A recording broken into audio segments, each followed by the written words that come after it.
nation needs a revolution, Jimmy. The American dream is just that. Just a dream.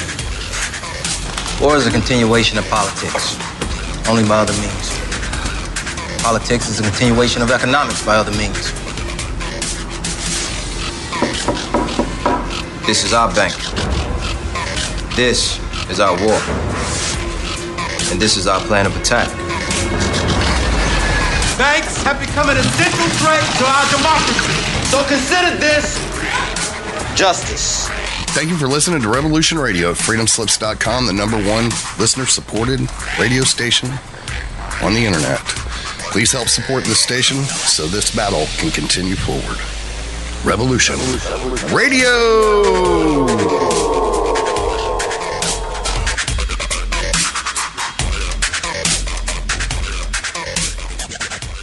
The opinions expressed on this radio station, its programs, and its website by the hosts, guests, and call-in listeners or chatters are solely the opinions of the original source who expressed them. They do not necessarily represent the opinions of Revolution Radio and freedomslips.com, its staff, or affiliates. You're listening to Revolution Radio, freedomslips.com, 100% listener-supported radio, and now we return you to your host.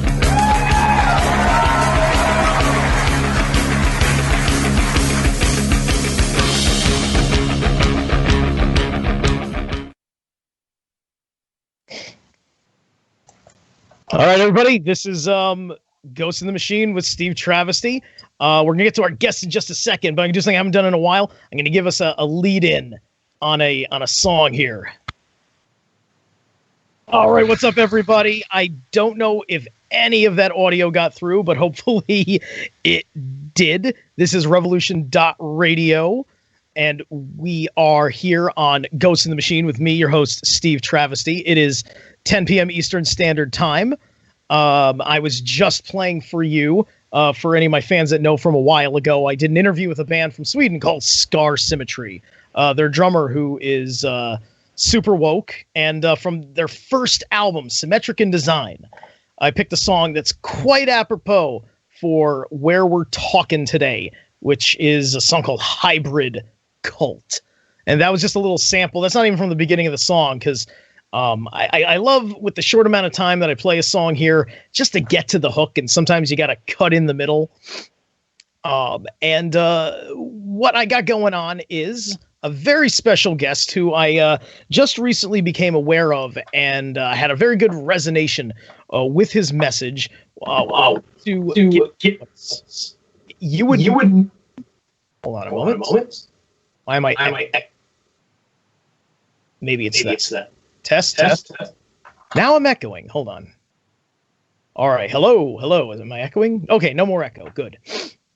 And so he is a YouTube content creator, and he's got a really killer page on Facebook. My guest, if you know a Mad Painter, he was previously on with a Mad Painter, which I didn't realize till after I asked him if he wanted to come on my show. That's just synchronicity for you. This is JayDreamerz. JayDreamerz, the YouTube content creator, researcher, and just really in depth. How you doing, Jay? Good. Thanks for having me on the show. Appreciate it. Excellent. So, why don't you let people know you a little bit better on the show? I think you can probably explain it better than I can. Yeah, no problem. So long story short is most of my life, I grew up being a little different, kind of a black sheep. And I always saw the world with different eyes. I always knew that there was something different, something out of place. I could never describe it. It wasn't a thought that was really on the forefront of my mind, or that's something I thought about consciously. It manifested in the times when I would daydream, basically. And then I would wake up quickly from that daydream to enter back into the loop of life. But as I grew older, I started looking into things that, I started going down a different path. Basically, I started off in religion. I started studying about Christianity. And when I heard all of these things in the Bible that I had never heard before, all of the religious talk aside, just the stories that were there, I found myself wondering at, whether or not they had really happened. If so, what else is going on? Is there more to the story? Where can I get more information? And, over the years, I started digging into that and started doing my own research after people couldn't answer the questions that I was asking, or I would be ridiculed or made fun of or even threatened from time to time. So I started doing my own research, and I'd say that my path really took off and really grew individually probably about 8 years ago. So I had already accumulated a wealth of knowledge when it comes to anything biblical or anything with the Abrahamic religions and things of that nature. But then I started getting into more of like a conspiracy researcher position and looking into how these theories and alternative ideas on life and other things, how they are practically applied and, why they would be important in my life. So I started studying things like that. I read up on David Icke. David Icke really helped to kind of push me into a different direction on my path and helped my mind to open up creatively so that I can wonder about new topics and new subjects. And, then I started getting into looking into, aliens and various other things. Most people would refer to them as conspiracies, but honestly, as I've grown, I don't really refer to these alternative thoughts, alternative ideas as conspiracies, so to speak, mostly just because it has a kind of a bad label to it, like it's kind of I call it like a web form spell. So a person will hear the word conspiracy and immediately, without, it's the topic is prejudged, so I just call it alternative insight, researching things that I want to look into. So anyhow, that got me into wanting to share everything. I've always wanted to share or be a teacher or a professor or something along those lines. And YouTube happened to be a wonderful platform for me a couple years ago. So I just started putting up some observations that I've made and, some presentations on YouTube. And the more I did it, the more confident I grew in doing it. And the more I found myself in my personal life, being able to just talk about these random subjects without any fear of persecution, because I've already been doing it to everyone in the world, Absolutely. Yeah. And people that know me, they would know a similar path. I mean, even I came also out of an interesting Christian experience. And the funny thing is like, the more things change, the more they stay the same. It's just like, like I immediately became fascinated once I stepped out of Catholicism into an evangelical church through most of the 90s. And I became very, very interested in the book of Revelations. That made me more of a conspiracy person. And a lot of evangelicals are on that kick as well. I read at least half of the Left Behind series.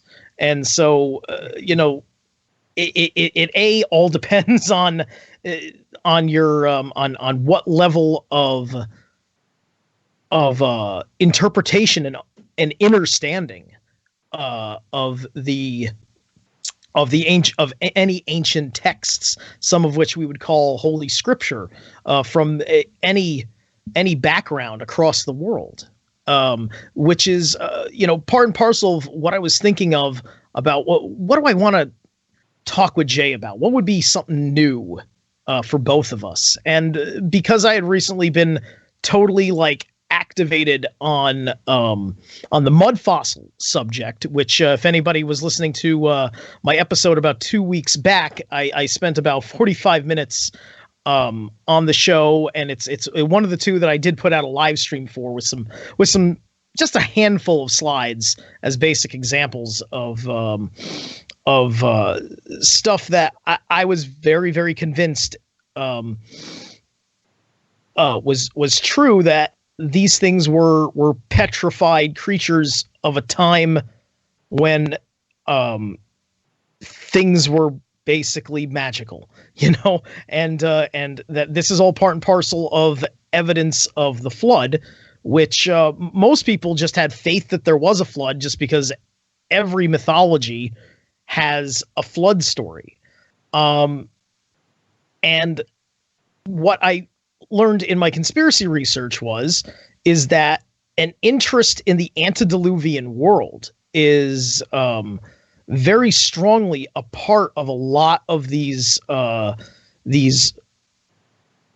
secret organizations, these secret conspiracies to put an agenda of fear, domination, and control over the entire planet.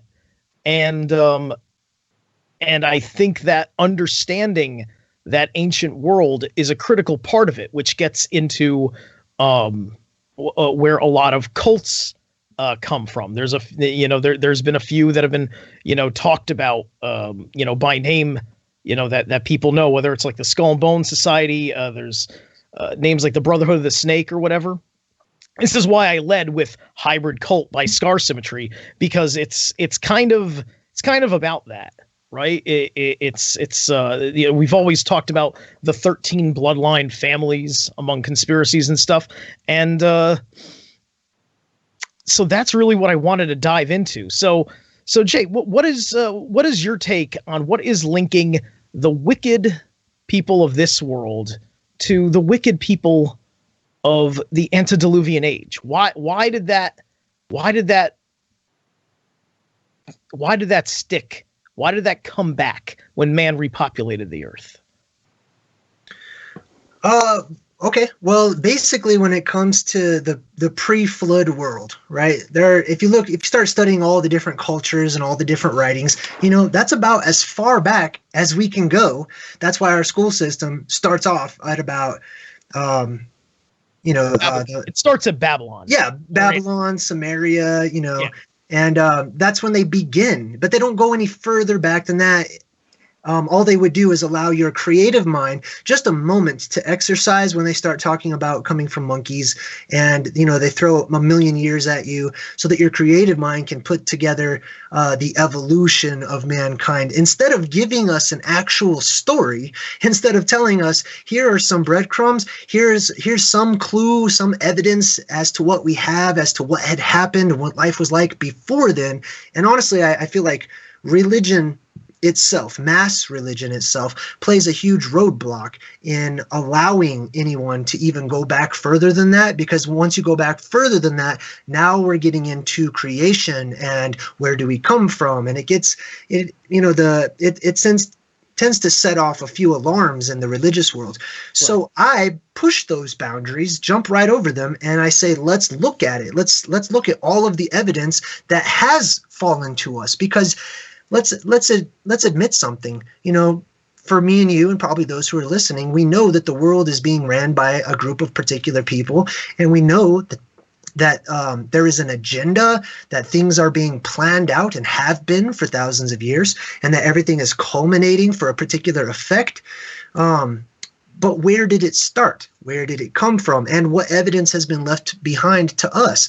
I focus on the myths, the legends, the story forms, the ancient scriptures and older writings that have been passed down to us, even in the Bible. The things that people don't really want to talk about, the little nuggets that are just mentioned briefly that are not explained.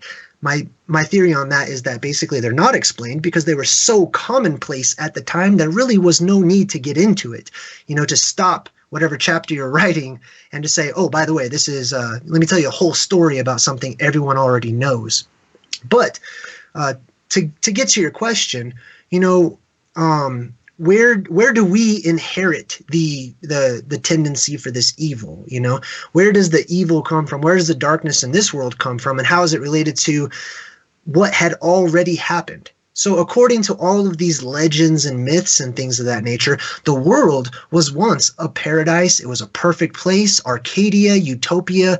There's all these different names from all around the world across time where they referred to our realm that we live on as having been a gigantic garden of the god race, of the god beings. Various people have different words for them. Mm-hmm. Personally, I refer to them as the El or the Elven race because I believe they're directly related. However, the short version of the story is that the El, or the Elven race, at one time coexisted with the race of Titans that are talked about as well across the record of history, and that the Titans and the gods, or the El race, warred against one another. Now, there were factions that were created. I would love to say that it was as simple as the gods were the good guys and the Titans were the bad guys, but most likely there were factions that broke off, and there was wars, there were councils, there was a highly advanced sense of morality that they would have had if it's true that the gods and the Titans lived for thousands of years. They would have naturally just developed through experience, a higher sense of morality over time. And then morality itself would come into question whenever the human race is created or comes about or whatnot. So with those factions, the way that I see it is you have a group of individuals. Basically, we would refer to the good gods or the good Titans or the good aliens or whatever they are. We would refer to the good ones as those who support the human race, basically, in a nutshell. Like, hey, you're in favor of keeping us alive, you're the good guys, The ones that don't want to keep us alive, those are the bad guys, right? Right. As well as the tough love for horrible people. Right, which, I mean, there are lessons we as a species are yet to learn as we continue to grow as a baby race. But that being said, basically there were factions that were developed. Cataclysm struck our world. All of the records indicate that there was some sort of cataclysm across the realm that affected most people. There were few survivors, but there were pockets of survivors, as the records indicate. And that left a pocket of surviving god race, surviving Titan race. There was, at least it seems to me, according to what I've studied, that there were pockets of various survivors, and that there were two groups. One group basically sought to develop mankind when it comes to us, because now let's talk about us. One group sought to develop us, to cultivate us, to be our big brothers, to kind of guide us in the right direction, according to their knowledge that they had at the time. They would have seen it as a disservice to us to simply hand us all the answers on a silver platter, or to simply just say, this is what you need to believe because this is what we believe or whatnot, but to allow us to grow. The other group basically seems to have seen, and this is simplifying it, but they did not see mankind as equals, but something that had been created and essentially akin to a robot or, a device that you would be in control of in your household.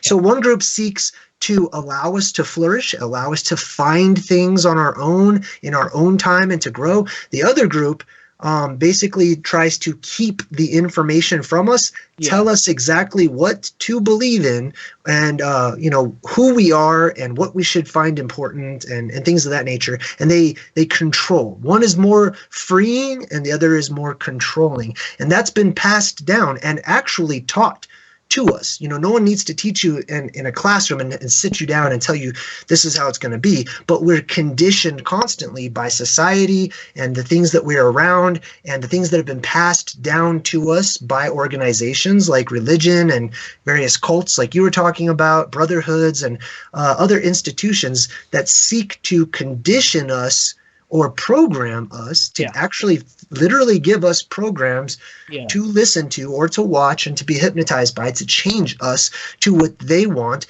to serve the self. For them to serve the self. It's a service of self, which is ultimately what I would call a type of evil. Of course, that's based on polarity, but it's a type of evil as opposed to service to other people.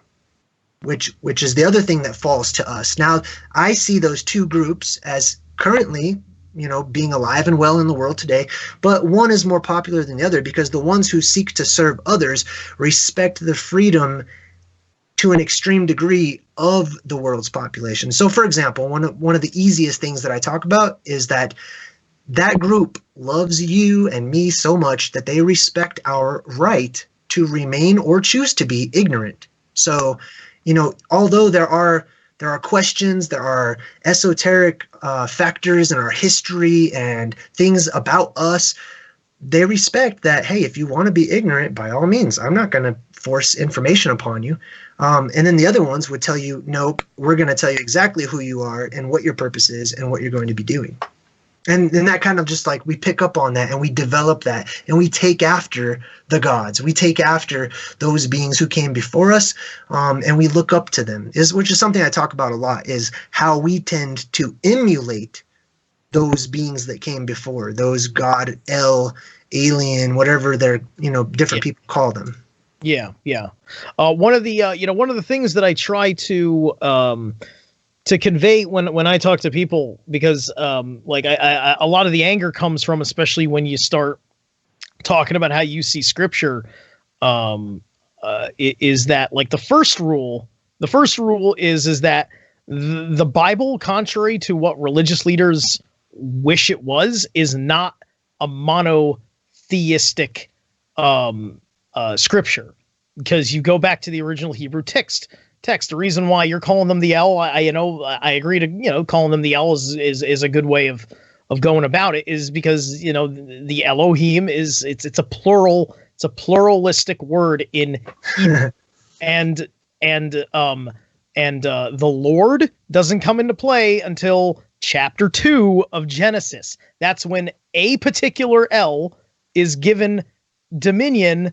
And listen, I don't think he was given dominion over the whole earth, because I think the other gods would have been pissed. He was given he was given dominion like basically over like Mesopotamia.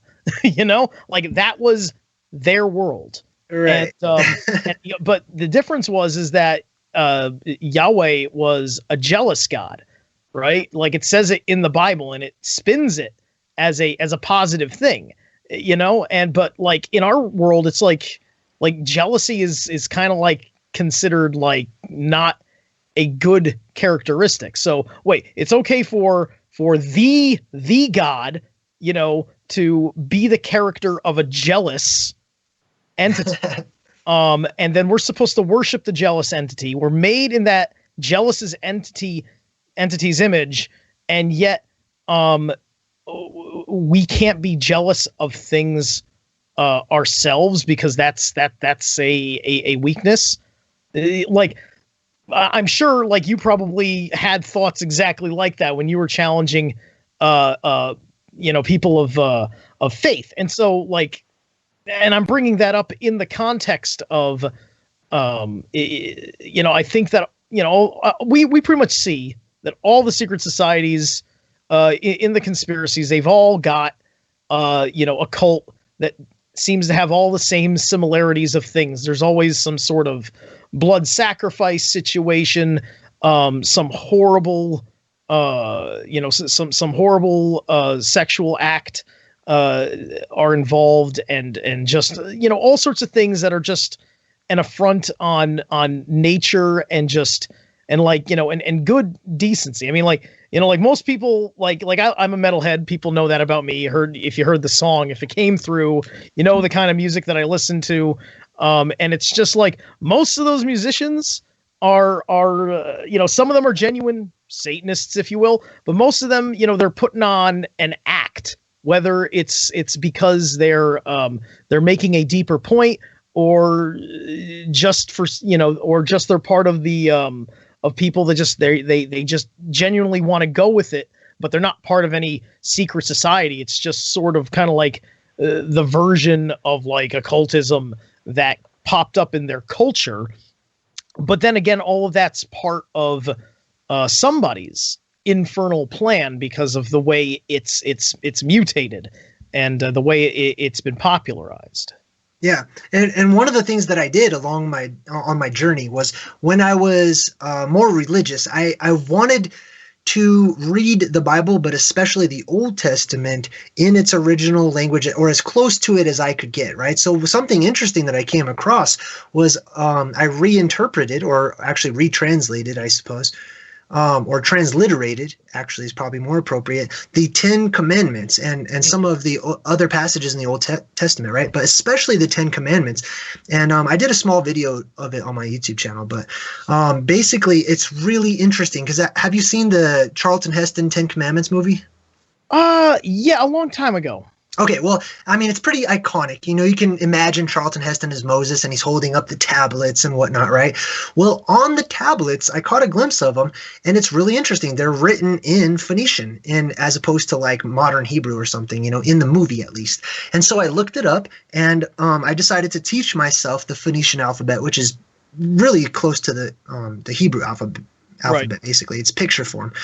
And so once I learned the Phoenician, I broke it down and I started understanding better how the picture form, or you know, people call it hieroglyphics or things of that along those lines, right? How it works. And so I went over each word of the 10 commandments, and it's really interesting because the very first of the commandments, considered by the Jewish people, the first commandment would be, I am the Lord thy God. Nothing else before that. That's just a commandment, you know? So that's where it starts off in Exodus when it talks about the 10 commandments. But like you said, when it says the Lord, obviously that wasn't the actual word that was used. It was the tetragrammaton, right? So it was the YHWH or the Yod He Vav He or whatever people call it. You know, people call it different things due to dialect and accent and whatnot. But when he says that, right, because Yod He Vav He literally translates to I, which is Yod, or I, and then Hava, which is am, essentially, or I be, I am, basically. And it goes on to say, if you read it, it spells out Anki. I mean, loosely because those aren't the letters, but he says I am Enki, basically. Yeah, and so I did a video breaking down how basically in the Bible it talks about how he says, I am Enki, your God. Now it gets even deeper because when you read the commandment about not having other gods, that's been translated today. And this is one of the questions that I asked, you know, the superiors in the religious world. Hey, why are we taught that there are no other gods? Because clearly right here, he says, when you read it in the original, he says, there are other gods, but you shall side with me. You shall literally look toward my face, which is translated as Pan or Pan, Pan, which is also very interesting. He's the god, or he's in that reference, he's called Pan, right? And more allusions to that, because we all know Pan is the satyr, the goat man, and then there's a couple known depictions of Moses as having tiny little goat horns on top of his head, otherwise looking fairly human, but he's got these little goat horns.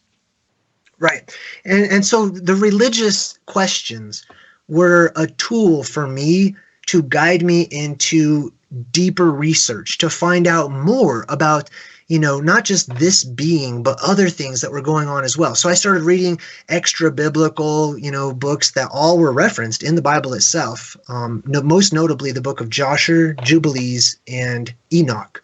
Cool. Enoch's a huge one. You know, a lot of people, especially in the conspiracy world, they'll quote Enoch left and right, you know, usually to suit whatever topic it is that they're talking about. However, there's a reason why the book of Enoch was considered holy or inspired or included in the original packet of works that were read when people got together, you know, on certain days or whatnot. So I read these things. Now, along with that, this was a huge stepping stone for me, reading about the giants. In Genesis chapter 6, the Bible will talk about the giants, the fallen ones, and it's only like a sentence or two. These were one of those breadcrumbs that I had to ask people, I need to know more about this. I want to know if there were giants that literally existed. And, you know, later on it says that humans were the size of grasshoppers in comparison to the, you know, some of the taller ones and whatnot. They mention at least the behemoth in the book of Job, because it's not entirely clear until you look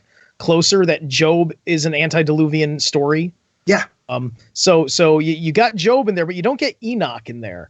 You know, I was thinking about it because I've now read just about all of Enoch. In fact, I have the Book of Enoch as an app on my phone, as well as the Book of Jubilees, which I'm still kind of running through. It's interesting looking at those books that way. What's interesting about Enoch is, and I can understand why it's not in the Bible, but I think that it's abysmal that because it's not in the Bible, that it's a book that's it's treated like a redheaded stepchild. But as I'm reading through it, I'm realizing most of that book, Enoch is not really having a God encounter. He's having an angel encounter. Like he's hanging, like specifically the whole thing reads as God's not here, but we're here in his stead, showing you around. And, you know, and Enoch praises God for all the wonderful and horrible things that he's seeing throughout it. But I don't think anywhere in the book he's actually like with God, which I can understand is why they may say, well, it's not divinely inspired for that reason, but it's also completely dismissed by the mainstream academia of religions, which is a huge mistake. And things make more sense. I mean, you get names of angels. Like it's really cool because you get a better structure of quote unquote heaven and quote unquote hell. A lot of detail, right? There's so much detail. And it puts things into such a better perspective.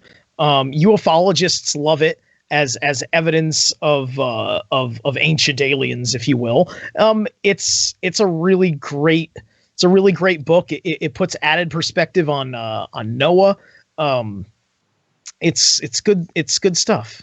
Now, I talk about that all the time, especially one of my favorite parts is the description of the birth of Noah in the book of Enoch. When it talks about Noah was born and his skin was pasty pale white, just like the Watchers. And his father was freaking out because he's like, wow, he looks just like the Watchers. What do I need to do about this? But also, it is quoted. Enoch is quoted in the book of Jude in the New Testament, which is interesting to me because it's I don't know, maybe a sentence or two quoted directly from Enoch.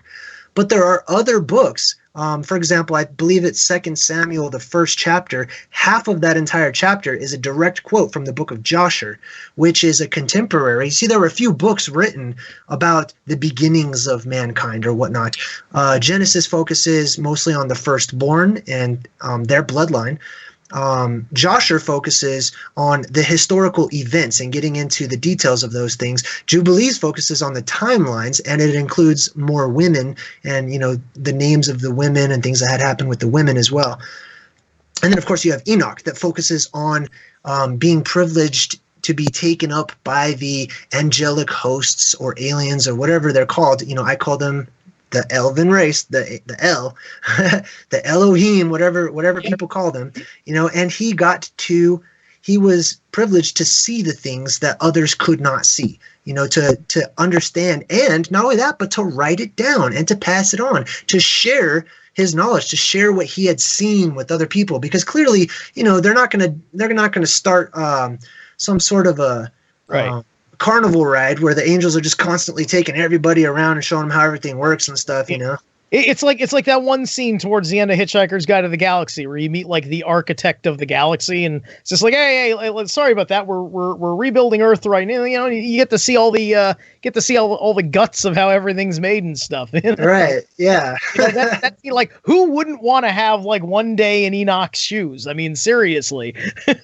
Right. Exactly. And so, see, that's something that's what motivates me. I want to be Enoch. You know, I want to gain the information. I'm a sponge for knowledge, and I know there's thousands of other people like that. They want just some information, at least, you know, throw me a bone so I can go in the right direction so that I can start finding my way and getting a better understanding or understanding of the world that we live in, you know? So I believe that not just tracing back our own history, but tracing back the history of the so-called God race or the elven race, and trying to piece together and figure out, you know, basically I see our history, especially the esoteric part of it, as a gigantic puzzle that's been broken and fractured into 1,000 pieces. And many of us come across a piece or two at a time on our path. And we say, wow, this is special. This is something, you know. But I try not to focus on the individual pieces that I find, but recognize that they are a piece, hold on to it, and then look for the other matching pieces so I can continuously put together a bigger picture. Absolutely. Yeah, you know, because like one of the things that I'm I'm looking at, because I'm in this camp that's looking at like when we're talking about the mud fossils, right? Like I've been in absorbed lately because it's just a fun thing for me to find things for the first time myself because of the vastness of it, Google Earth. And I think about things like the Nordic story of Ymir, where the entire world was made of his dead corpse. And I think that I'm looking at things that are massive body parts. And then, so there's corpses, and then there's corpses on top of corpses. And some mythologies, like a really great one that a lot of people hear and at like Wolf Spirit Radio and stuff would refer to, would be like the Hopi, who say that this is the fourth age. So that implies 3 other ages, and there's no reason why there couldn't have been various destructions then, because there's other mythologies, like when we're talking about Saturn, and we definitely know there's the Saturn cult, the Saturn aliens. I actually have a good relevant story I'll tell in a second about that. I want your take on it. And so, like, obviously the third age was the flood. I think even the Hopi says that the third age was ended by water in that way, but probably second or first age is when the planets were closer together, and there was a whole lot of crazy going on during that time. And so I took a look, because like I said, I'm trying to piece together the deepest levels of where the bad guys are coming from. And so I grabbed this. I want to get like you to respond to, I'm going to name some gods over here. So in the Hopi, you've got the son and creator is Tawa. And then there's Atsu, who is the liar. And they call Tawa has a physical incarnation called the Sotuknang. And then Sutuknang created the Spider Woman, who is the life creator. That's the one that eventually like makes man and things like that. And some say, I guess, the Spider Woman may have been also someone that went evil. And what's here's another funny thing. The Atsu means liar. Now that's the Hopi. The Apache, Atsu is also a word, and it's eagle. So it's kind of funny. Americans are the eagle, and then we were here, and we had a manifest destiny as we conquered the West, and with a symbol of the eagle. And so the liar is descending upon the Apache and upon the nations, right? And that's how it would end up feeling, right? So then Zoroastrian, Angra Mainyu is the name of their evil god. They're one of the earliest quote-unquote monotheistics. Ahura Mazda is their good god. In Hindu, the gods, good and evil, is not an issue. Every god's got good qualities and bad qualities, moralities, completely different in their pantheon, and it's one of the oldest in the world. Egypt, some notable evil gods is Apophis, the god of chaos. Set, protector of Ra, who then became a god of foreign tyrants. The Greeks made out Set to be like Typhon the trickster. In Buddhism, there is Mara, which is death embodied, which has been compared to Yama by some, and is a female temptress. In Christianity, there's a watcher called Satanael. There is Grigori, who is the prince of the watchers.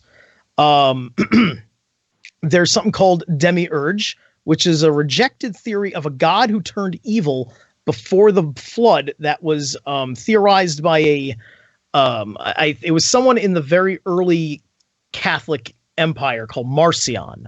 That's something I'm still studying, but I came across it while doing all this. And then there's someone called Mastema, who is a persecutor of evil.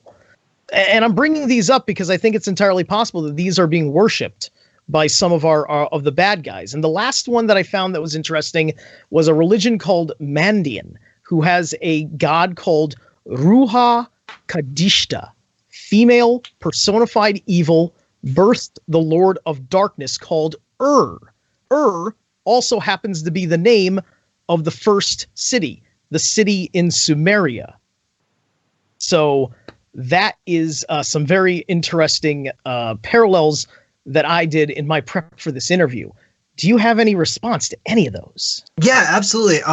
Those are all, in my opinion, equally important and pieces of that greater puzzle that I was talking about, especially when it comes to figuring out not just who the gods were, but how we can recognize their worship today. I mean, we call it worship, but it's really energy manipulation. That's all it is. It's magic on a greater scale because it's energy being focused towards an entity. Like Isis is supposed to be a divine feminine principle, right? Right. Which is why I find it ridiculous that the group ISIS would name themselves that, because as a woke spiritual person, when I saw that whoever was controlling the terrorists chose that name, I was seriously offended. They are tainting that name. So these are all names. Now, it falls to us. One of my favorite, not to be too, religious sounding or anything, because I'm not trying to be, but the Bible is full of really good proverbs. And one of those proverbs that I really keep in mind from time to time is that it says, it is the glory of God to conceal a matter, but it's the glory of kings to search it out. And so, that's what I constantly find myself doing. I'm a truth seeker. I'm constantly searching it out. I'm an investigator, an explorer. I want to gain the information and then ask the right questions to gain more information, to get a little closer to the truth. So finding out who the gods are is a fun task. I'll just say it simply. There's a lot of work behind it because you have to use your creative mind, but you have to ground yourself in the evidence that you come across. You know what I mean? So sometimes the gods are something that's been anthropomorphized, something that's just been given human attributes like the wind or, something to that nature. But sometimes there's something to that. We shouldn't just leave it be where it is. Many of these so-called gods, they were the initial, at least the very popular ones, right? The ones that were worshipped in particular countries. They had their own designated areas, like you were talking about with Yahweh, not being the God of the entire world, but, the God of a particular area or a particular region. They all had particular regions that they were in charge of, that they were in control of. Yeah. And there's a very interesting history that goes along with that. And they were landlords. Literally. They were landlords, but then the other part of that is they were sky lords as well, which is why we revere them and give them homage anytime that we come out with some sort of a vehicle, something that moves you quickly from one place to another. You mentioned Ahura Mazda, right? Mm-hmm. There are two car companies that have split that god's name into two. Acura, which is a cowboy way of saying Ahura, which is how it's pronounced, and then Mazda, which is another car company. Those are both named after that particular god, along with many other companies. Now I'm thinking about it. Okay, so Acura is like Ahura, something that's triggering me as an otaku, as an anime fan. The first anime I fell in love with was Akira, which is all about like a government project to create a god, basically. They put this kid through torture and he has an apotheosis and goes nuts. Right. Amazing. And they will give reverence. They will give homage. The beings that, quote unquote, worship these old gods. Now you have to keep in mind that if these beings, when we're talking about the gods, the El race, or the Titans, they were known as being immortal or having lifespans significantly greater than human beings, right? So it's not out of the question that if nothing happened to them to prematurely end their lifespan, they could still be around today. Oh, sorry about that. Could barely hear it. That's all right. Okay, good. So anyhow, so they send their energy. They still direct their energy toward these gods. They still worship these gods, and they have incentive to worship these gods. At least they think that they do. And these gods, these beings, they're still being worshipped today. And they typically put it out in the open, and people don't question it. Something that's on my mind right now is the television show Westworld. by HBO, right? Westworld really gets into the question of who are the gods, who deserves that reverence of God status or creator, and where do you draw the line? It's an excellent show that I'm really into. Can't wait till the next season comes out. But the reason I mention it is because something that's there in the background that's not really explained is the company that owns Westworld in the television show. All the billionaires, the people that put it together. It's Delos, right? And Delos is just another way of saying Talos, or it's basically this Titan god, who is this Titan. If you've ever seen Jason and the Argonauts, he's the god that they faced, who was made of bronze, that kind of looked like sort of semi-Spartan or something, and he kind of was claymation, chasing everybody around. Hey, but they're always giving reverence to Harryhausen. Ray Harryhausen was amazing. Yeah. That's the movie I was named after. Actually, it's an interesting coincidence. But yeah, we give reverence and homage and, by extension, energy to those beings. Right? It's being focused to those beings still. Now, that's why I like getting into the esoteric past, the hidden history, the things that are not talked about, the things that we have to put together for ourselves, because there's something happening. It's not just simply, well, the Illuminati run the world. There's more to it than that. They have their goals, they have their gods, they have their agendas, they have people they report to, they have plans, and I believe it's interrelated. It's a part of our prehistory that we don't know about, not prehistoric as in dinosaurs, but prehistory as in the esoteric past, right? The things that had gone down, the history of the gods themselves. Now, the gods didn't even want you to know what they looked like. They didn't want you to know their faces or anything. How much less do you think they're going to want you to have information about their history? Because information is power, So we have information that we're gleaning from all sorts of sources. In this particular time that we live in right now, I find myself gleaning this information, and we learn more about who the gods were, what life was like. Now, here's the thing. They had this war. They had a morality conflict with one another and with the Titans that once existed. It seems to me like this is something destined to happen again. And so maybe that's why, I find so much interest in the agenda of these beings. I believe it's not some new agenda, but it's an ancient one. It all ties into why the gods left, why they disappeared, these prophecies, these promises that they're going to return, Ragnarok, the end of the world type scenarios where all of the gods fight each other once more, and maybe seeing an appearance of the Titan figures as well. Yes, you were talking about. You made a point, and it made me think about something in the wordplay that reveals original meaning. Because you were talking about it was a god's what would you say? God's nature to hide a thing, and it is a king's nature to find it. Was that it? Yeah. I was remembering how certain plays on words work, and when you quest for the ion, you are as king. A question makes you as king. Those who ask questions are the ones that have the power, which is what that means. An ion means an atom, which, that's kind of like saying to get to the heart of the matter, right? So the quest for the heart of the matter is what makes you as king. The question you are asking. Right. So that's where it comes. That's the hidden meaning when you're saying things like that. now for me, the ultimate question. I mean, there are so many questions. There's so many good questions to be asked. Who shot for me? JR? What's that? Who shot JR? No, nothing like that. That was the original mind control question. Everybody cared about a fake murder on TV than what was actually happening when other people were getting murdered in real life. Right. I would lean more towards the axiom of know thyself. So the question would be, who am I? Right?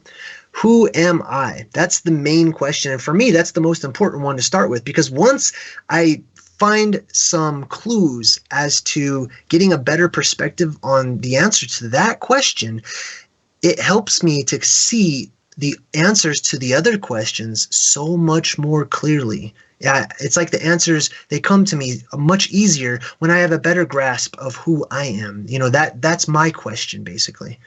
Because based on how I answer that question, it will determine my perspective of the world around me and how I interpret it. Yeah. It's an interesting thing, and those that are trying to mess with us, that's the last thing that they want us to figure out is who I am, and like what's really interesting is that I think some of us know who we are without being able to like say, like me, like I know who I am. I can't really articulate it, but in my core, I found it. I don't know how I would describe it, but like it's definitely there because it's evident in how it manifests in the things that I do and how what I do affects my universe around me. And what I know for certain is that those things, if magnified by good intention, by the good people of the world, can defeat these bastards. I believe that they will be defeated as far as the good versus evil fight, that good ultimately wins out over evil. But if you don't mind, if we could just switch going from our questions of our origins and things of that nature back to the mud fossil thing. That's something that I'm really excited that I kind of stumbled into and started learning. So, just a brief synopsis of mud fossil theory. Basically, the ancient world, all of the cultures of the world agree it was a gigantic garden paradise, right? And many other breadcrumbs that have fallen to us say that there were beings with advanced technology that also existed in a time before technology came to us, or that, we rediscovered what we call technology. It was more of a spiritual blend of technology and energetic principles, or magic, right? But this ancient world suffered cataclysm, like you were talking about with the different world ages. Each time that there was apocalypse or cataclysm, the world as we know it as human beings started over.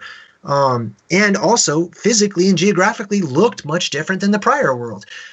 Something that had happened with the water cataclysm is that the floodwaters were introduced. And when I say the floodwaters, I'm talking about those things that we call oceans out there. That's something that I look at and I'm like, that is so out of place. It's beautiful. It's awesome. I love the oceans. I'm a very ocean kind of person. But wow, that is a lot of water. For me, the ocean itself is just evident. Wow, there was definitely a flood. Those are still floodwaters right there. Well, the thing and the funnier thing about that is that everybody knows that like most of the life on this earth is in that ocean, but it's totally out of place for us. Right, which is also a really interesting concept when it comes to talking about the gods and where do they come from, especially when they're starting to be referred as fish people or water gods or the gods that are seen coming up out of the water, things of that nature. But what I wanted to get back to real quick was just, that ancient world, it all was covered by these mud floods, colossal tsunamis of all of the debris. It's said that the Titans themselves terraformed and had a part in terraforming our world. Tolkien, he wrote the Silmarillion, and he basically had this entire pre-Lord of the Rings, pre-Hobbit book that talked about how the titanic Titan gods that first arrived here, the first beings here, it was their job. It was their job to terraform, to shape the world as it, to prepare it for us, basically, to prepare it for the elven race and the human race that were to come afterwards. However, there were some problems, there was a few wrenches that were thrown into that system, and the terraforming sort of turned into destruction and mining operations and other things that had happened. Now, all of that debris from the terraforming washed away in those waters and turned into what I just call mud, a muddy substance, muddy tsunamis that washed over everything. Now, when you wash over everything with that type of mud and you take away the oxygen content, then it cannot dissolve. It can't, what do you call it when a body, rots? Decomposes. Yeah, it can't decompose. So all of that, not just not just organic life forms, not just humans or aliens or gods or titans, but the technology, the plants, everything that was caught up in that, and it was deprived of the oxygen, petrified, it densified, and solidified, basically turning it into rock and introducing us into what we call and refer to as the Stone Age, where we see megalithic structures, strange rock anomalies all over the place that we just attribute to wind and rain over millions of years, when clearly it looks like it used to be something else, most likely in my opinion, because from time to time, it absolutely was something. Did you ever feel that things were not quite right? That everything was just ever so slightly askew? Do you have, to paraphrase Morpheus, a splinter in your mind? If you're interested in hearing the latest information about UFOs, the paranormal, ancient cultures and structures, monatomic elements, longevity, fantastic discoveries in science, downloaded to your brain, then tune into us. Hi, I'm Dave. And I'm Mackie. And we are Shiny Side Out, Sundays 2 to 4 a.m. Eastern. See you then. Imagine this. If the Revolution Radio, freedomslips.com. You don't need to expect us. We're already here. And they drowned, Join and me they weekdays petrified, for my new show, and Tell Chris solidified Joe. in this It's mud going to be a flood problem of show brought to you cataclysm. live Yes. from Pause that Kensington. for a second. Thursdays, one I'm second. dealing with hot topics, heated debate, what's Great. new around One the world, and ring-ins to discuss listeners' problems and offering considered and heartfelt solutions. So join me, Chris Hart, for Tell Chris Joe. Stop what you're doing, grab a cup of tea. I'm coming live from Kensington. Relax, let me entertain you with a coffee bar online. Listeners' very personal problems. So that's Thursdays, 2 p.m. in the afternoon, Revolution Radio, freedomslips.com. See you there. It's going to be lots of fun.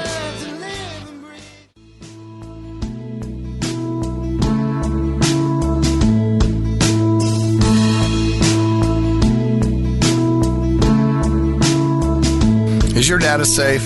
Do you have the necessary information to assist you in confidently living through just about any survival situation?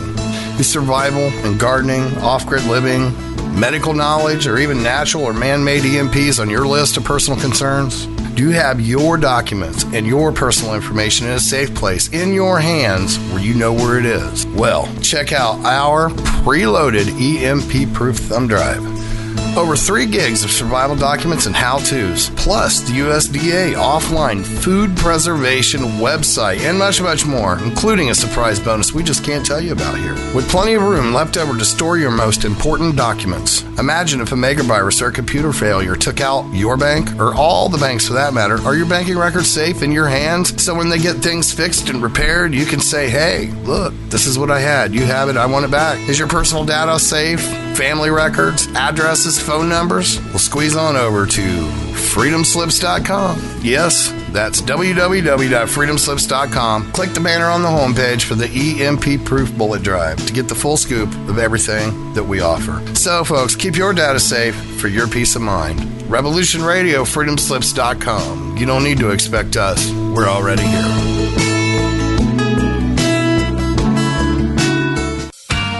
Looking for a nightcap to fill your listening needs?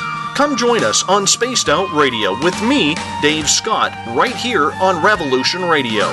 Monday through Friday for 3 hours a night, starting at 9 p.m. Pacific, midnight Eastern, we will take you down the supernatural path. From ET contact to the paranormal and all of the spiritual, cryptid, and conspiracy stories in between. You can find us right here on Revolution Radio, at spacedoutradio.com, on Twitter at spacedoutradio, and on Facebook at Spaced Out Radio Show. Spaced Out Radio. It's a night of talk and interaction. Are you experienced? Let us play with all our toys and let us think that we're big. The opinions expressed on this radio station, its programs, and its website by the hosts, guests, and call-in listeners or chatters are solely the opinions of the original source who expressed them. They do not necessarily represent the opinions of Revolution Radio and freedomslips.com, its staff, or affiliates. You're listening to Revolution Radio, freedomslips.com, 100% listener-supported radio, and now we return you to your host.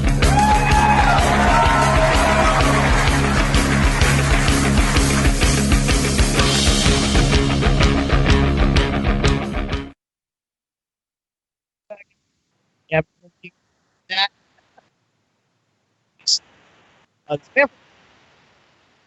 micronations of the EU called Persephone that is like just imagine a bunch of light workers that wanted to make a bunch of really melodic death metal.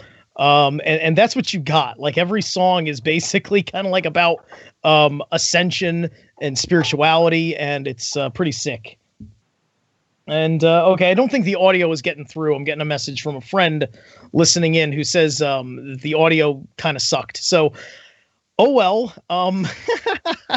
But that's what you get. Anyway, so we've been here with JayDreamerz, and the break caught us off guard because it's hard to catch with the way the Skype catches the audio. And so I asked him to roll back what he was saying on the mud fossils real quick as we're trying to put all these puzzle pieces together. So real quick, we are revolution.radio, 100% listener supported station. So please help us out, hook us up, show some love, hit that site support button, send us a check or PayPal order if you so choose. Help us continue to bring you this deprogramming. Now back to my guest, JayDreamerz, the YouTube content creator and expert researcher on these subject matters. Jay, please, let's get back on the wagon here with mud fossils. Yeah, no problem. So I'll just take it back a minute or so. Basically, in a nutshell, the antediluvian world, the paradise world, was put in charge of, or the Titans were put in charge of it. They were supposed to terraform it and shape it and get it ready for the elven race and humanity that were to come still. Factions broke out, there was some disagreements and stuff, and terraforming the world kind of turned into destroying the world in some places, and mining the world out. Now, as a part of this massive terraforming project, and for any kind of evidence on the terraforming of our world, you can easily Google the world's oceans. You can see all kinds of evidence of terraforming and mining operations having taken place a long time ago in the depths of our oceans. That's just one example. But there was a lot of debris that was left behind. Some people might wonder where the world's deserts come from. This is a good explanation of that, I believe. So the debris that was left behind mixed perfectly with the floodwaters that were introduced, turning it into a muddy tsunami cataclysm that covered the world, deprived whatever was lost in that of its oxygen, and basically petrified the ancient world, turning it into rocks, stone, things of that nature, even mud. Now imagine if the Titans of old all died, or for the most part died in this muddy cataclysm and petrified, turning into the stone that we see today. Now, all of a sudden, we have more meaning to some of the things that we've been on the brink of discovering. For example, our creation. Could it be that the DNA of the ancient Titans was still contained in the rocks, in the petrified remains that were left behind, and the survivors knew this, wanted to create an entirely new race of beings for their own purposes, and had the tools to do it right there that was left behind from their gods. So maybe they used the DNA that was left over already, and it was no difficult task for them. Remember, they were immortal. They had been alive for a very long time, and probably, and even according to some ancient manuscripts, had a good understanding of how genetics works, how to create. And not only that, but it absolutely correlates with the biblical story saying that mankind was made from the clay, from the materials that were already there, already present.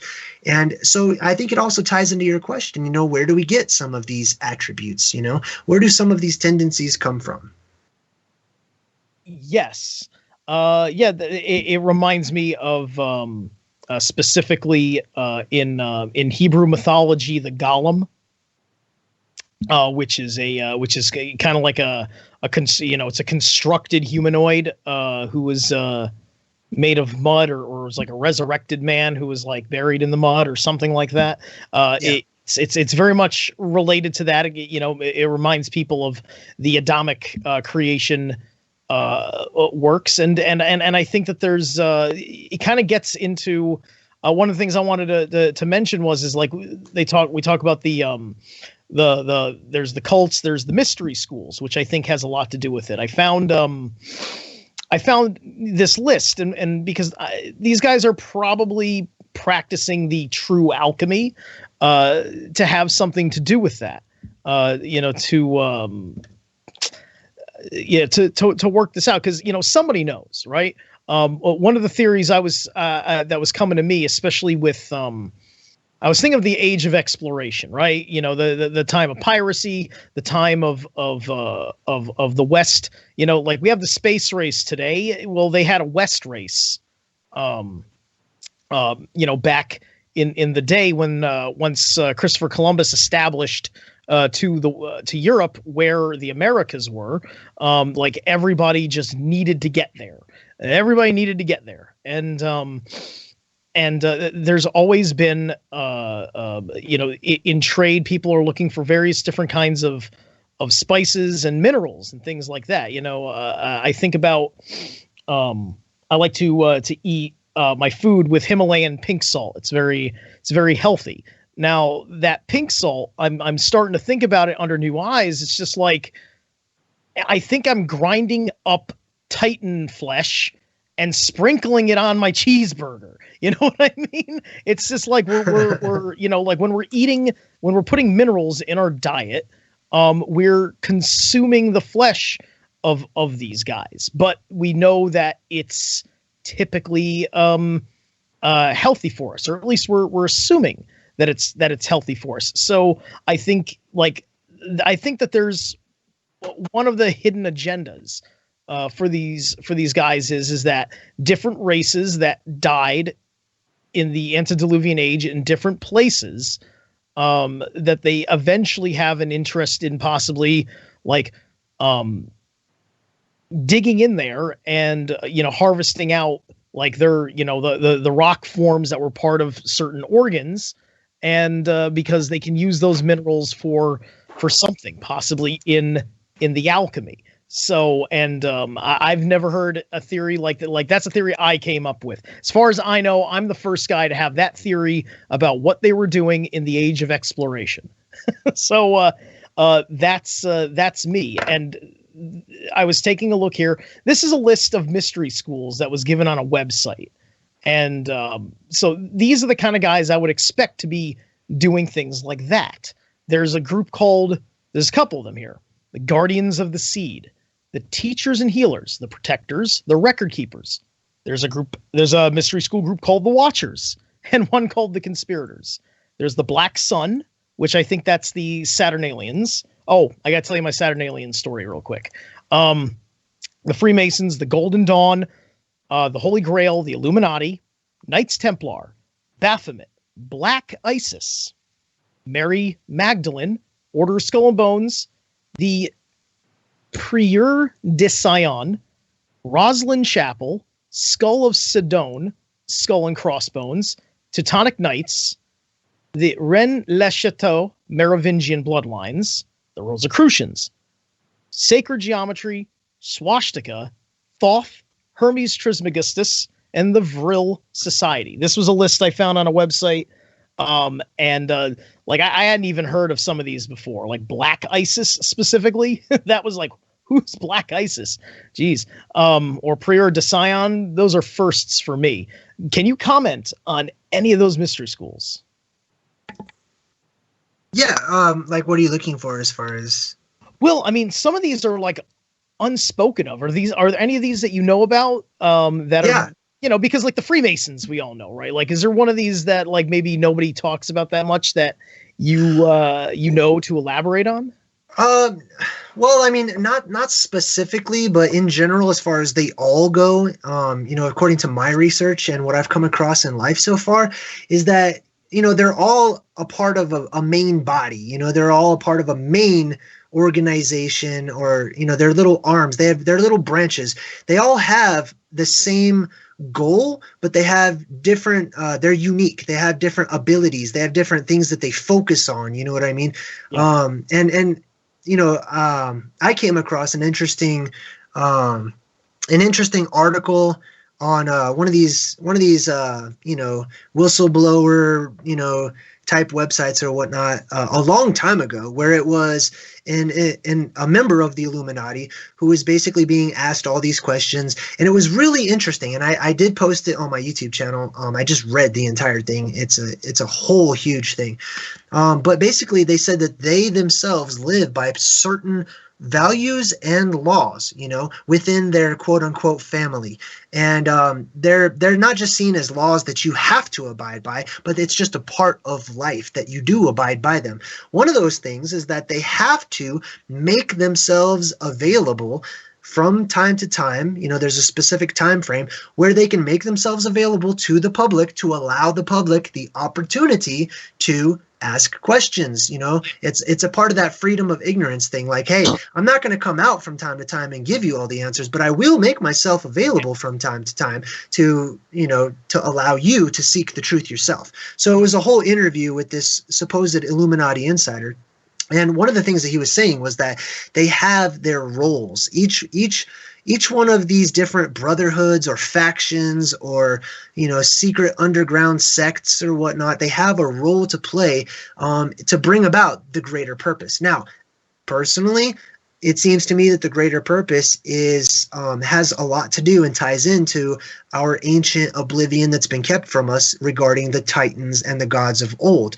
I personally believe when it comes to the secret societies and CERN and what the governments and the black shadow governments, what everybody's doing, what their main goal has a lot to do and is directly related to these ancient Titan gods, the ones that they have been initiated into serving and following and worshiping. One of the primary ones being Saturn or Kronos, or the god that goes by so many other names, Yes. Yes, the Saturnalian cult. As a musician, in my last band, which was a black metal style band, I was the singer and the songwriter in that band. And for one of the songs, I wrote lyrics for, called the song "The Lord of Misrule." Have you ever heard of this specific term within the Saturnalian practices? Nope. So this is an interesting one. Check this out. This is something that they used to do in history, and they used to exploit the Roman people's ignorance of how the seasons worked. So basically, they're astronomers, they're astrologers, the ones that studied for a long time. They knew that springtime would come again, that a time to plant seeds would come again. But the people, when the days got colder, they believed in their faith that that the sun was being defeated by, I think, Pluto. I think the god of death was chasing the sun god away, and the Saturnalians, who were as the gods of time, the gods of the harvest, they had a direct interest in the sun coming back, and so they told people that in order to re-strengthen the sun, a sacrifice had to be made.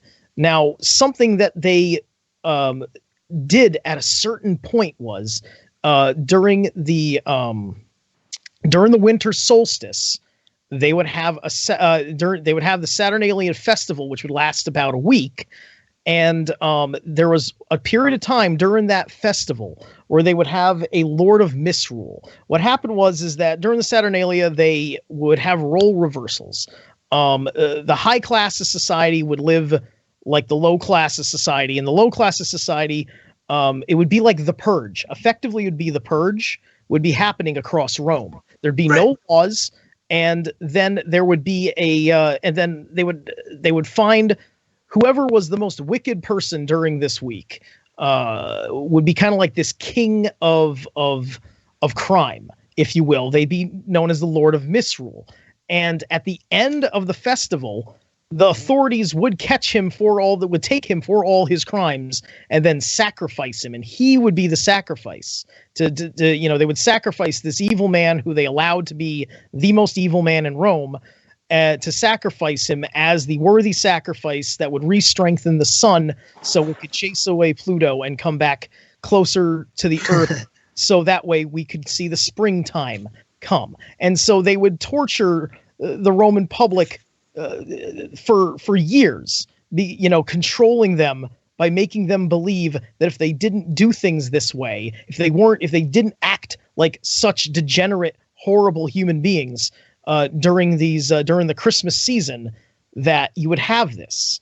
I'm somebody who espoused a theory on this channel. I think the theory could still stand, is that in 2012, to try and put the dark forces into the 2012 energy, when they did the Sandy Hook shooting, they performed a Lord of Misrule ritual with the shooter. And the shooter did all those horrible things, and then he was gunned down because that event happened on the 14th, precisely 1 week before the winter solstice. So I think that was all involved with the Saturnalia cult, right? This is why these things are important to me, because it makes me sad because of how much research I've done and how much I see where things, how distinct a possibility this would be. Yeah, and I think that the whole sacrifice to the gods or whatnot, a lot of this plays in together, and they're all puzzle pieces that tie in together, especially whenever people have a decent understanding of how DNA works and why blood is so important, or why specifically the unique coding that comes with an individual is so important, like I was talking about, it can be interesting as to possible origins of mankind, maybe being dug out of the remains of the Titans who came before. But then there's another thing. There's a lot of, blood sacrifices and blood contracts. And, the reason that blood is so important, one reason that it's so important is because it actually contains your packaging, your copywritten, unique individual self, at least as to your body, at the very least as to your body. So we'll see a theme emerging, not just throughout history, but also in fantasy and lore, of this dark lord who is disembodied, who is not incarnate, but is ethereal and is constantly searching for this, his original body, this body that he once had, and that he needs the body back to return to it. And I believe that this ties in directly with the cataclysm that befell our world in the ancient past, and the death of the Titans that once lived here. Not just the death, because you gotta think about this, right? In various flood myths and legends, right? Some people were warned. Some people were told beforehand, hey, this is going to happen, which tells us that the gods themselves knew, which tells us that there may have been the information of the cataclysm leaked beforehand, which also leads us to speculate that those beings that existed at the time, some of them may have just left. Some may have took off, and then the cataclysm befell us, and then maybe this world, was sealed off for a time as it regrew or whatnot, and that those beings that survived basically established dominance while this world regrew itself or whatnot. So one of the things that I speculate on is this return of the gods, the return of the El, or the return of the Titans themselves. And it seems to me like there is a lot of effort, a lot of energy, and a lot of behind the scenes work being done in order to set things up so that certain beings that did once exist can return or have the ability to return, so that the stage is set upon their arrival. For example, I'll tell you, I mention this a lot, but, in all of our alien movies, we're basically conditioned to train ourselves to point our gun at the skies and blast the alien invaders out of the sky, Right. That's being taught to us. One day the sky's going to open up and the aliens are going to come in and we need to kill them. Yep, true racism. Right, yeah. Kill the aliens, yeah. No diplomacy, no talking about it. We've seen all the movies. You're bad. from what I understand, like a lot of these contactees say that like alien apparently is a racial slur to the aliens. It's just like, well, if they're so offended, why don't they just come down and like start a social justice warrior cult or something? Right. And in some ways I can kind of understand, because when I refer to aliens, me personally, I'm talking about the gods, the El that came before, or the Titan race, before them. And we're trained to basically fight them at their arrival, upon their arrival. They've already promised in various religions that they all will return one day and that this is going to happen. But the one in particular that I was, kind of thinking about as you were talking about the Saturn aliens and things like that is Kronos himself, or Saturn, or this god that is being depicted as the devil form in our world today. I find direct correlation to Sauron in the Lord of the Rings, the disembodied soul spirit being, now think about this. If there was some sort of a cataclysm, deluge, a flood of worldwide proportions, personally, I see a lot of evidence for reincarnation, or that there is a spirit within sentient beings, right? So for example, when I die, my spirit goes somewhere else, right? It does its own thing, right? It's just not in the body anymore. It's not incarnate. So imagine what would happen if, let's just hypothetically say, there was a cataclysm.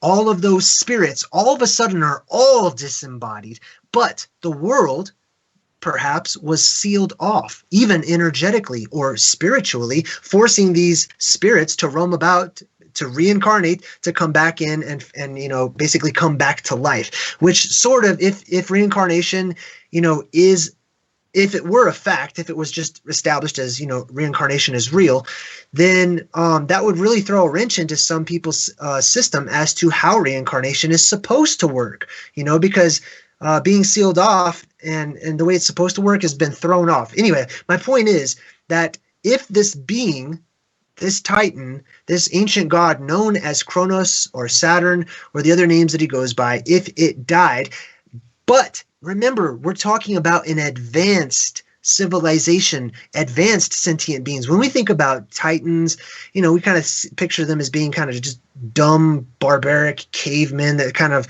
walk from place to place eating stuff, and that's about it, right? But the Titans predated the gods themselves. They were the fathers of the gods. So, where's the credit that they deserve? Now, if the gods themselves had advanced technology, or the aliens, or whatever we would refer to them as, if they had, and we're seeing it now in shows like Ancient Aliens, if they had super advanced technology that we can barely compare our technology to these days and barely figure out and can't reverse engineer, we have these supercomputers. I'll refer to them as supercomputers. They're quantum computers. That's how far we've gotten so far publicly.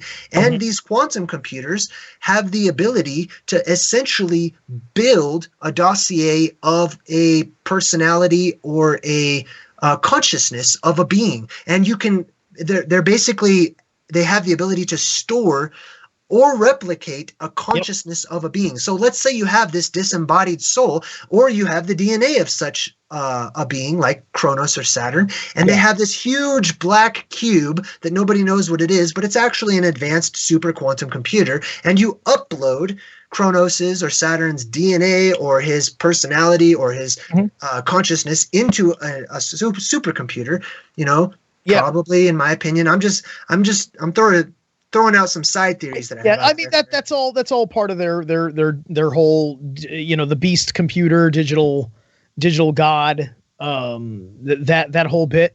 What you just described right there was actually from the new season of the X-Files. One episode actually covers that conspiracy specifically, and they explain it just that way. Oh wow. Yeah, exactly. I'm gonna have to check that out. What is that on? They just had the season finale this week.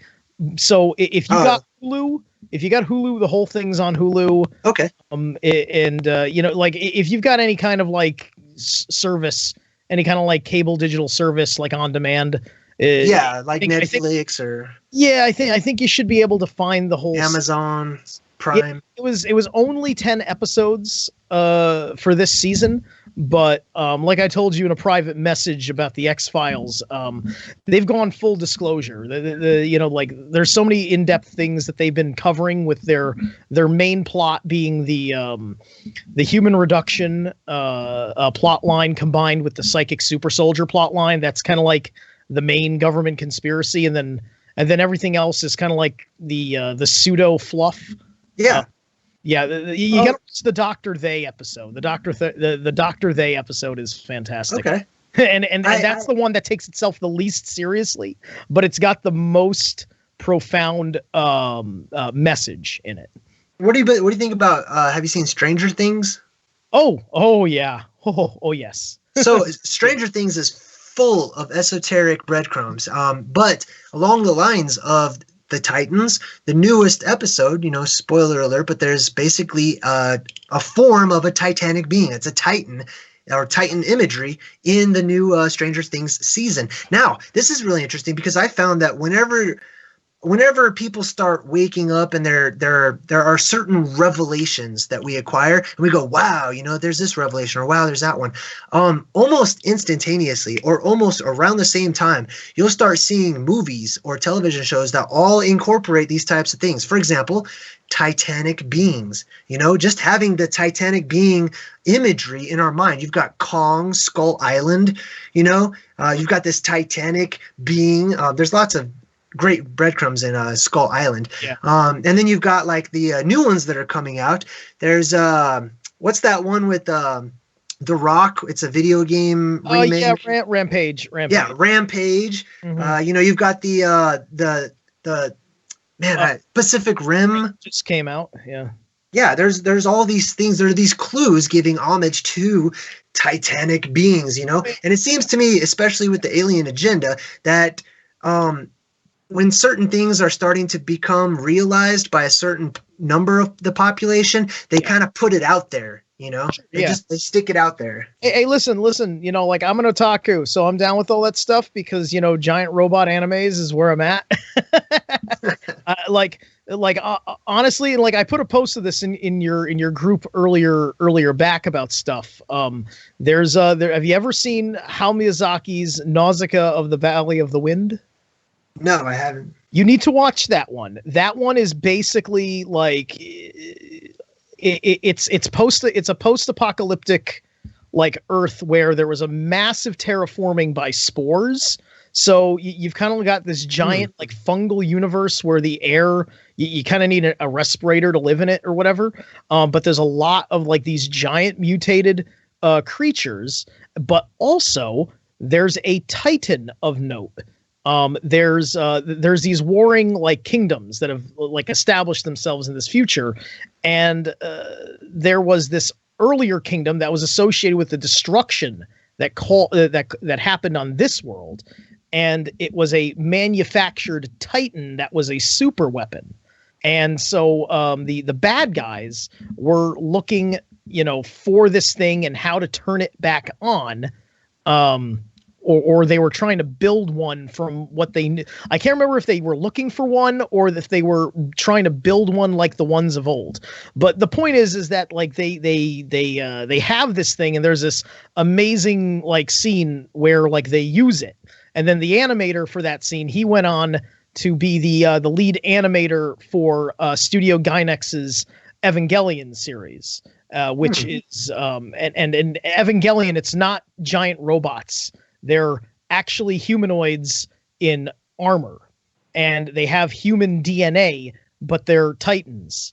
Like Evangelion is exactly this subject matter with with Nerve, the secret organization. There's all the biblical imagery, very Enochian themes.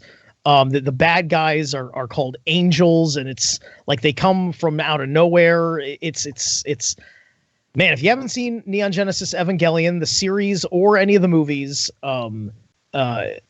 you actually just watch everything from Studio Gainax, because as far as I'm concerned, Studio Gainax is woke. Okay, is that a YouTube channel? No, Studio Gainax is an anime film company from Japan. They've been around since the 80s. And it's Studio and then Guy, G-U-Y? Gainax. Gainax. I think I spelled that right. Okay, yeah, I'll check that out. Yeah, Neon Genesis Evangelion. It's so good. It's so good. It hurts my feelings. Yeah, I'm actually really interested to check out what they say about how you're talking about the spores and that nature. That one's different. That one's not Gainax. That one's Ghibli. I'll send you links. Links. I don't want to get far afield on the audience here. No problem. Know my anime roots. Like, I don't know what happened to the intro to my show, but the intro to my show was a bunch of audio cuts, like a bunch of sick audio cuts from the Ghost in the Shell English overdub, which is about a transhumanist future. If you've ever seen the Ghost in the Shell series, it's basically Law and Order in cyberpunk. But anyway, so yeah, I was just bringing those up to you as among those serious breadcrumbs, and just the way they do it, the narrative in Japan, because like they have no problems having a Christian type, a Western type story 1 second, and then like a story more based in Shinto or everything's spirits the next, or just the amalgamation of it all. So talk about like things that really embedded my questions as king. Well, I'm interested in the whole sport thing. Something I've been looking into. My girlfriend, she watches this. She's a huge Trekkie, like number one Trek fan ever, right? So she introduced me to the new Star Trek. I think it's called Discovery. Do you know what I'm talking about? The new series that they're doing. Yeah. You know what? I need to. I haven't seen Star Trek the movie, right? One of the last movies that came out. No. This is the TV show. This is a series. So, it's got a whole new crew and everything. It's its own thing, right? And it's actually right along the same lines as, because it gets really deep when it gets into talking about Star Trek and the timelines and how it all got messed up and stuff. But basically, it's right after or right around the time of Kirk and the original crew and whatnot. But this one's really interesting because the ship, they've developed this super advanced technology that is called a mycelium spore drive. And basically they say there are these mycelium spores everywhere in the universe, interlinking everything, and that the mycelium itself, which is basically like a mushroom, it's just spores, that they can use that to travel to any point in time or space. And I find this to be really interesting because mushrooms keep popping up, spores and mushrooms keep popping up as far as fungi goes in my studies. They keep poking out their little heads, they keep coming up from time to time. Mycelium and spores and the interconnectedness of many things is something that I'm going to be looking into. I know before we got on the radio, we were talking about, you were saying that, right now we're using technology, and technology is sort of a medium to boost us, hopefully, back to where we came from, to telepathically speak with one another and to really use the inert powers that are inside of us already. Maybe there's some sort of a link there, whenever Star Trek gives us this whole mycelium spores are everywhere. And I did watch a documentary about mushrooms and how they just, they're constantly shooting out just billions and billions of spores all the time. They're everywhere. You can't escape them. And I can't find psilocybin anywhere. What the hell? Well, you can make your own, I guess. I still need the parent. I still need the parent to make my own. Right. Well, and that's another thing that I'm really interested in that I never would have considered beforehand, especially when I was on my religious kick when I was younger and stuff, are things like ayahuasca and mushrooms and stuff. And I've read a lot about the experiences other people have had, especially when it comes to like Castaneda's writings, Carlos Castaneda. He talked about Don Juan. And, there's a lot of really good books that reference these drugs, these plants that actually give people a sense of euphoria. And the Indians, like the Aztec and Hopi and whatnot, they would use these substances in order to enter the spirit world. You know what I mean? Which is something I also know that there is evidence for. Yeah. I was mentioning to you before we got on the air, just to see where your wheelhouse of other researchers were, and I mentioned Jordan Maxwell, and I was listening to a little bit of Jordan Maxwell recently, part of me prepping for this, and he was talking about he's saying that the original meaning behind the manna of heaven, specifically the manna of Moses. When they were run out of Egypt, they were actually talking about, it was a fungus. They were saying that it was that it was like mushroom caps or something to that effect.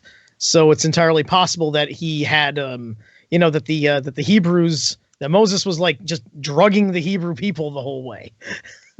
Or something to that effect. I guess, like, I got to look a little bit deeper into that, but Jordan Maxwell is really considered quite the authority because of how much he's done. It's really quite incredible, and then just kind of threading the needle of where that comes with your understanding, because it's very specific. He gets very, very specific, and it's extremely esoteric. Cool. Yeah, that's right up my alley. I'll send you links to Jordan Maxwell's material.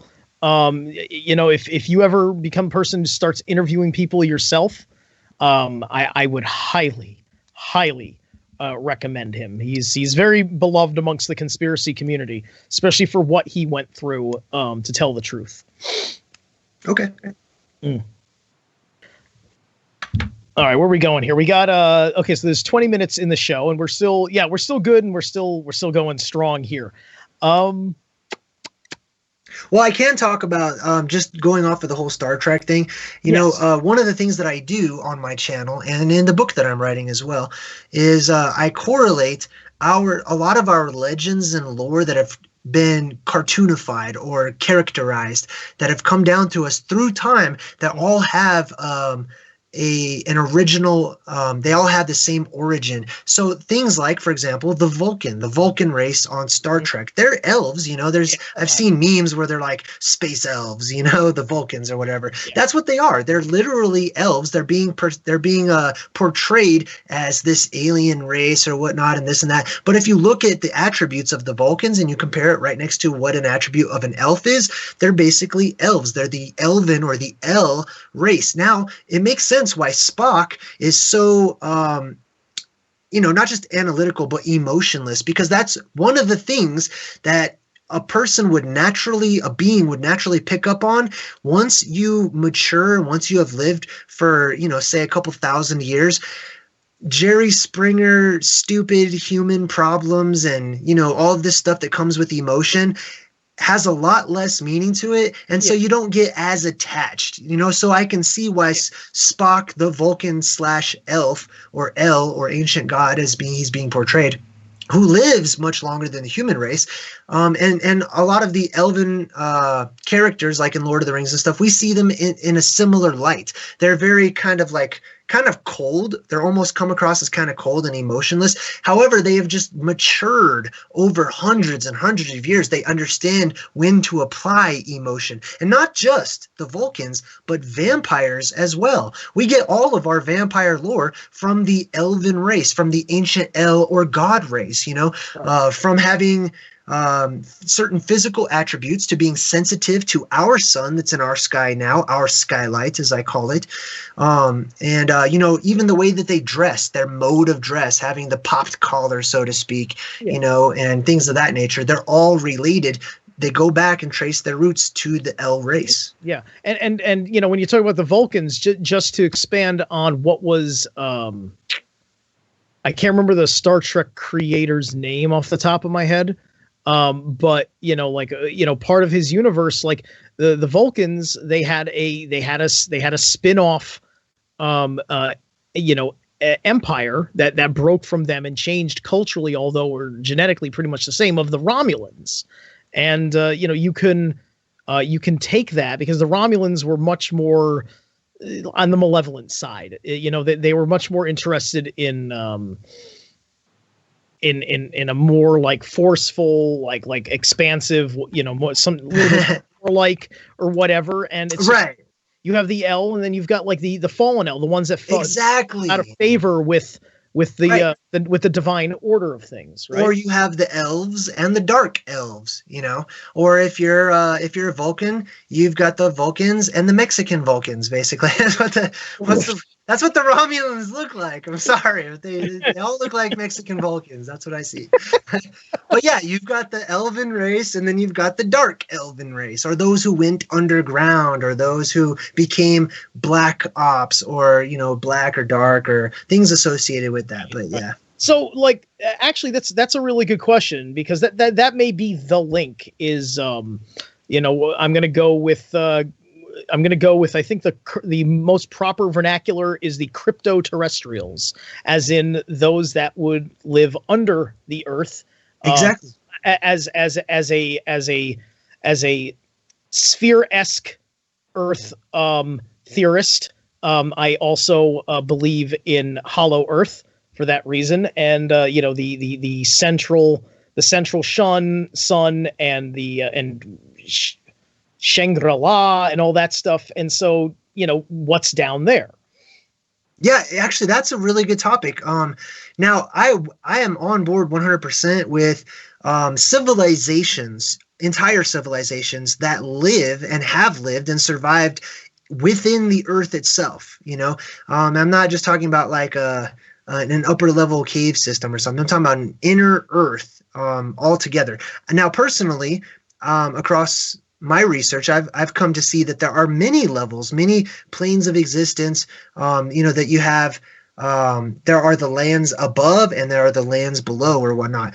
And that the dark elves, according to lore and legend, are those that became separatists, and they basically sided with the dark entity Titan type being, and they went underground in order to hide, in order to develop you know, their technology and their plans, and also to perform genetic manipulation on themselves, which physically changed some of their characteristics so that they literally and physically evolved or adapted and looked different than they do today. You know, which is shown in examples like the orcs, you know, in fantasy. The orcs are basically elves, but they're dark elves. You know, they come from the elven race or whatnot. Right. In the movie, and I'm not sure about the book, once again, because well, you know, like the words are kind of weirdly interchanged, because there's technically goblins, orcs, and then there's the Orukai, is something specifically different from orc, I guess. And the Orukai, they show you in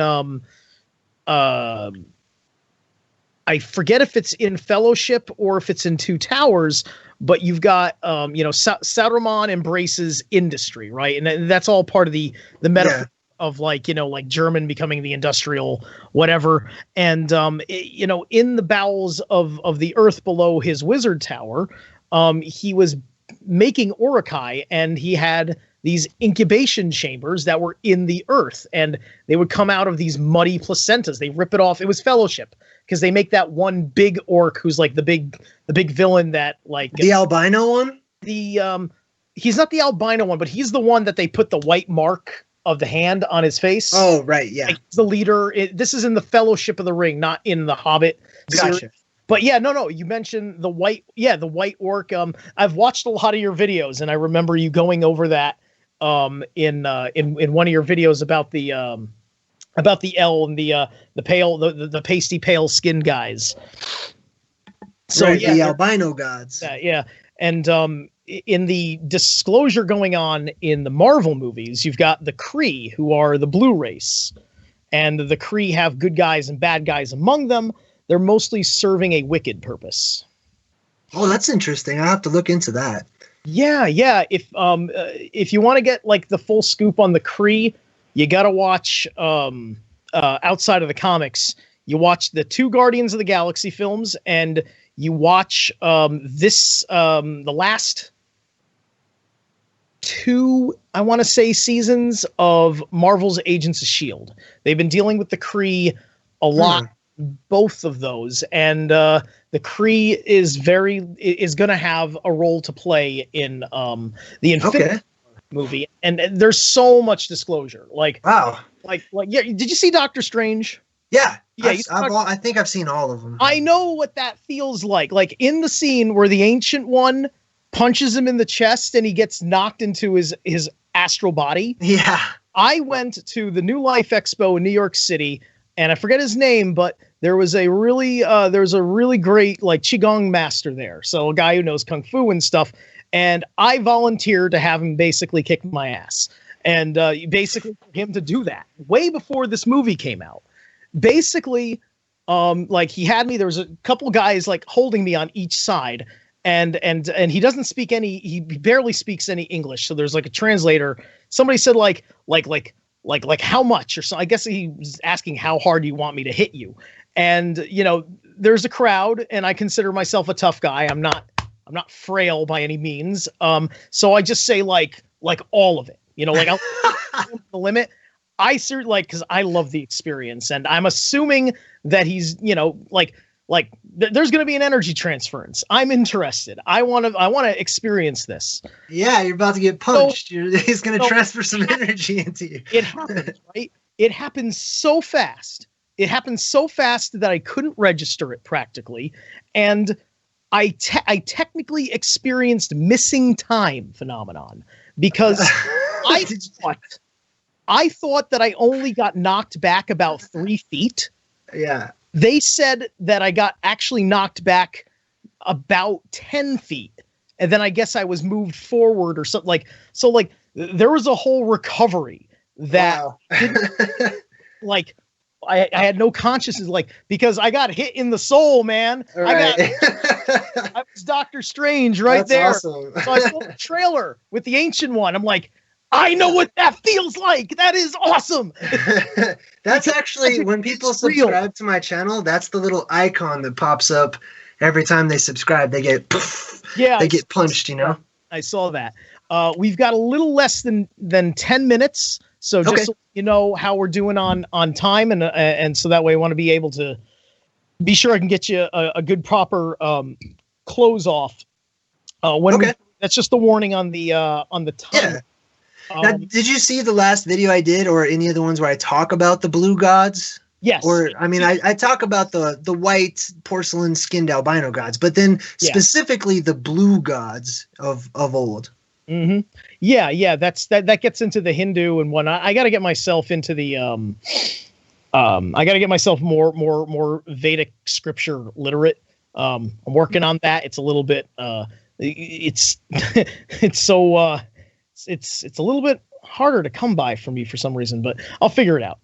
Yeah. Well, in short, essentially many of these records, when it talks about these ancient aliens or these ancient gods that existed, it talks about them as being the Aryan race or the like in Enoch, it talks about the birth of Noah as Noah had white skin, as white as snow, not Caucasian, but white skin, you know, like an albino. And based on some comparative mythology and putting together some research that was done by Immanuel Velikovsky, where he talks about how the heavens or the stars in the sky or the planets themselves were much closer to our realm a long time ago. And including the age of Saturn, when Saturn may have been this huge purplish black light in our sky. We may have had a different color spectrum at different times of day, in which case those white god beings would have appeared to glow blue like the Avatar world. And as a matter of fact, the entire world may have looked a little different under a different spectrum. Yeah. I mean, like, imagine if it were possible to simultaneously see ultraviolet and infrared along with all the natural colors. How insane would that be? Like, what is that like? You know? If you take the lens off your eyeball, you can find out. Your lens on your eyeball filters out all of the ultraviolet. And there was actually an artist a long time ago, I can't remember which one it was, but a very, very famous painter, and he had cataracts developing on his eyes, so he had the lenses physically removed, and he started to see the world all purpley and stuff, so all of his white flowers, he started painting them blue. Yeah, okay. Oh, this reminds me. I saw this documentary on Netflix a long time ago. I don't remember the name of it, but it's a story about a guy. He's out there now. He was even interviewed on Oprah. He had like this accident, and he's got a veil overlay. I'll find the information on it. But basically he has the condition where he can see aspects of the Matrix. He can see like energies that move around in the ether, and he can sometimes see spirits, possible like interdimensional entities and things like that. And they did a whole they put him in a room with like some sort of a camera for filtering out like certain things. It's just it was real interesting. So this is a guy running around who's got an overlay of the etheric world that he's been learning to cope with, because he wasn't like a woke guy. He was one of those like way like totally not into like things, right? And having curiosities or whatever. So it was plaguing him forever. It was something that he was being forced to address, and it put a lot of stress on his relationship with his girlfriend or his wife or whatever. That's another fascinating story of somebody running around with the power. So yeah. Let's start going into wrap up. So Jay, give us some takeaway. Let me check. So start giving us a takeaway for yourself about like what's next. What's next for you, and where can people find you? Okay, thanks. So basically you can check me out on YouTube, youtube.com/JayDreamerz, Jay, Dreamer with a Z at the end. And next on my list, if you want to support me, you can at Patreon, by the way. But next on my list, due to all the support that I'm getting, is I'm writing a book called Ancient Oblivion. It's going to have all of the topics that you and I have discussed tonight and much more. After that, I'm actually going to be looking into going and doing expeditions, going to many of the world's famous sites, and getting my own research done, and sort of doing like an Indiana Jones type thing where I can share the things that I find as somebody who at least comes across as a regular guy, and doing videos like that, and maybe writing another book afterwards. But that's where I'm headed. I want to go out, travel the world, go to different locations, do on-location expedition style Indiana Jones kind of videos to share information. And then finally, I want to do presentations. If people would like to have me, as you've had me on your show tonight, if they want me to speak at a venue or do presentations or share some of the information, that's kind of what I would like to do, is just travel and do what I do already, but in person. That's excellent. I'm glad to see that kind of expansion. I think you can really to be able to go to places in the world and show it to people with new eyes. That's always something, because that's what happened with like the mud fossil stuff.